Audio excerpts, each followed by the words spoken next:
ये सिर्फ एक वीडियो नहीं, ये तुम्हारे अस्तित्व की पुकार है। जिस धर्म ने अर्जुन को विराट बनाया, भीष्म को अमर किया और कृष्ण को भगवान, क्या तुम उसे जानते हो? नमस्कार प्रिय मित्रों, आप देख रहे हैं हिंदी स्टूडियो पॉडकास्ट। जिस इतिहास को किताबों से मिटा दिया गया, उसे हम तुम्हारे दिलों में फिर से जगा रहे हैं। अगर तुम्हें अपने धर्म पर गर्व है, अगर तुम्हें सच्चाई जाननी है, तो इस वीडियो को अंत तक देखना तुम्हारा धर्म है। और इस चैनल को सब्सक्राइब करना तुम्हारा पहला कर्तव्य है, क्योंकि ये सिर्फ कंटेंट नहीं, ये सनातन की आवाज है। जय श्री राम, जय सनातन। सप्तमोऽध्यायः महाभारत भाग 7। सौतिरुवाच। उग्रश्रवाजी कहते हैं, महर्षि भृगु के शाप देने पर अग्निदेव ने कुपित होकर यह बात कही। ब्राह्मण, तुमने मुझे शाप देने का यह दुस्साहसपूर्ण कार्य क्यों किया है? मैं सदा धर्म के लिए प्रयत्नशील रहता और सत्य एवं पक्षपात शून्य वचन बोलता हूं। अतः उस राक्षस के पूछने पर यदि मैंने सच्ची बात कह दी तो इसमें मेरा क्या अपराध है? जो साक्षी किसी बात को ठीक ठीक जानते हुए भी पूछने पर कुछ का कुछ कह देता, झूठ बोलता है, वह अपने कुल में पहले और पीछे की 7-7 पीढ़ियों का नाश करता, उन्हें नरक में ढकेलता है। इसी प्रकार जो किसी कार्य के वास्तविक रहस्य का झाता है, वह उसके पूछने पर यदि जानते हुए भी नहीं बतलाता, मौन रह जाता है, तो वह भी उसी पाप से लिप्त होता है। इसमें संशय नहीं है। मैं भी तुम्हें शाप देने की शक्ति रखता हूं, तो भी नहीं देता हूं, क्योंकि ब्राह्मण मेरे मान्य है। ब्राह्मण, यद्यपि तुम सब कुछ जानते हो, तथापि मैं तुम्हें जो बता रहा हूं उसे ध्यान देकर सुनो। मैं योग सिद्धि के बल से अपने आप को अनेक रूपों में प्रकट करके गार्हपत्य और दक्षिणाग्नि आदि मूर्तियों में, नित्य किए जाने वाले अग्निहोत्रों में, अनेक व्यक्तियों द्वारा संचालित सत्रों में, गर्भाधान आदि क्रियाओं में तथा ज्योतिष्ठुम आदि मखों, यज्ञों में सदा निवास करता हूं।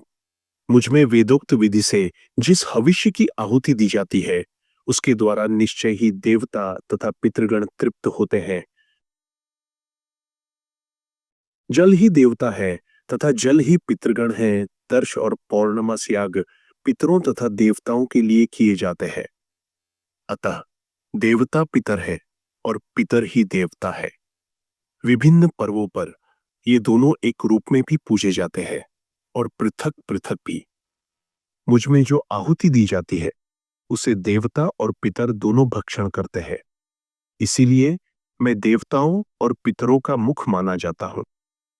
अमावास्या को पितरों के लिए और पूर्णिमा को देवताओं के लिए मेरे मुख से ही आहुति दी जाती है, और उस आहुति के रूप में प्राप्त हुए हविष्य का वे देवता और पितर उपभोग करते हैं। सर्वभक्षी होने पर मैं इन सब का मुंह कैसे हो सकता हूं? सौतिरुवाच।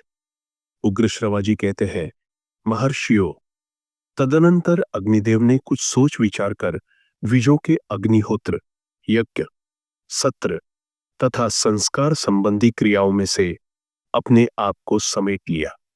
फिर तो अग्नि के बिना समस्त प्रजा ओमकार व षत्कार, स्वधा और स्वाहा आदि से वंचित होकर अत्यंत दुखी हो गई। तब महर्षिगण अत्यंत उद्विग्न हो देवताओं के पास जाकर बोले, पापरहित देवगण, अग्नि के अदृश्य हो जाने से अग्निहोत्र आदि संपूर्ण क्रियाओं का लोप हो गया है। इससे तीनों लोकों के प्राणी किंग कर्तव्य विमूढ़ हो गए हैं। अतः इस विषय में जो आवश्यक कर्तव्य हो, उसे आप लोग करें। इसमें अधिक विलंब नहीं होना चाहिए। तत्पश्चात ऋषि और देवता ब्रह्मा जी के पास गए और अग्नि को जो शाप मिला था एवं अग्नि ने संपूर्ण क्रियाओं से जो अपने आप को समेटकर अदृश्य कर लिया था, वह सब समाचार निवेदन करते हुए बोले, महाभाग, किसी कारणवश महर्षि भृगु ने अग्निदेव को सर्वभक्षी होने का शाप दे दिया है, किंतु वे संपूर्ण देवताओं के मुख, यज्ञ भाग के अग्रभोक्ता तथा संपूर्ण लोकों में दी हुई आहुतियों का उपभोग करने वाले होकर भी सर्वभक्षी कैसे हो सकेंगे? देवताओं तथा ऋषियों की बात सुनकर विश्वविधाता ब्रह्मा जी ने प्राणियों को उत्पन्न करने वाले अविनाशी अग्नि को बुलाकर मधुर वाणी में कहा, होताशन, यह समस्त लोकों के सृष्टा और संहारक तुम ही हो। तुम ही तीन लोकों को धारण करने वाले हो। संपूर्ण क्रियाओं के प्रवर्तक भी तुम ही हो। अतः लोकेश्वर, तुम ऐसा करो जिससे अग्निहोत्र आदि क्रियाओं का लोप न हो। तुम सबके स्वामी होकर भी इस प्रकार मूढ़ मोहग्रस्त कैसे हो गए? तुम संसार में सदा पवित्र हो। समस्त प्राणियों की गति भी तुम ही हो। तुम सारे शरीर से सर्वभक्षी नहीं होगी। अग्निदेव, तुम्हारे अपान देश में जो ज्वालाएं होंगी वे ही सब कुछ भक्षण करेंगी। इसके सिवा जो तुम्हारी क्रव्यात मूर्ति है, कच्चा मांस या मुर्दा जलाने वाली जो चिता की आग है, वही सब कुछ भक्षण करेगी। जैसे सूर्य की किरणों से स्पर्श होने पर सब वस्तुएं शुद्ध मानी जाती है, उसी प्रकार तुम्हारी ज्वालाओं से दग्ध होने पर सब कुछ शुद्ध हो जाएगा।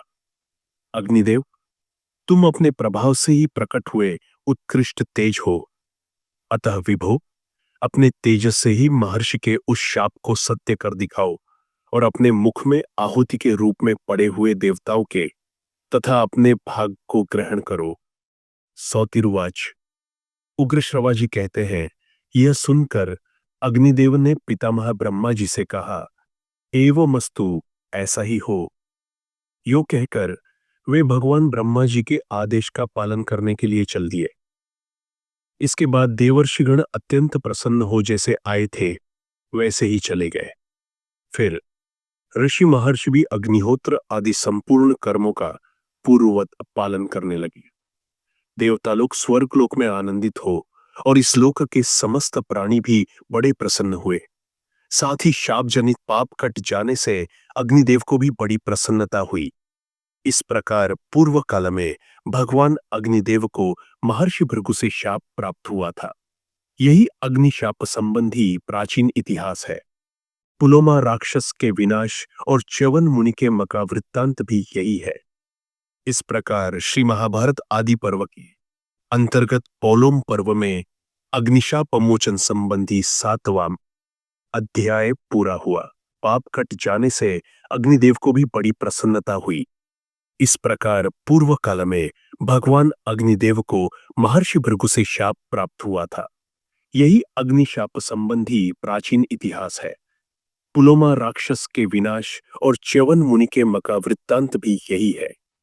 इस प्रकार श्री महाभारत आदि पर्व के अंतर्गत पोलोम पर्व में अग्निशाप मोचन संबंधी 7वां अध्याय पूरा हुआ।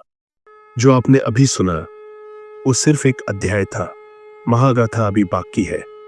अगर आपके रगों में धर्म बहता है, अगर आपकी आत्मा अपने इतिहास को जानने के लिए बेचैन है, तो अगले भाग को मिस मत कीजिए, क्योंकि हर वीडियो सिर्फ कहानी नहीं, आपके गौरवशाली अतीत का दरवाजा है। इस चैनल को सब्सक्राइब करना सिर्फ एक बटन दबाना नहीं, ये अपने धर्म की सेवा है। और याद रखिए, जब तक आखिरी श्लोक नहीं सुन लेते तब तक ये यात्रा अधूरी है। मिलते हैं अगले भाग में, जहां रहस्य और भी गहरा होगा और धर्म और भी स्पष्ट। जय श्री कृष्ण, जय सनातन धर्म।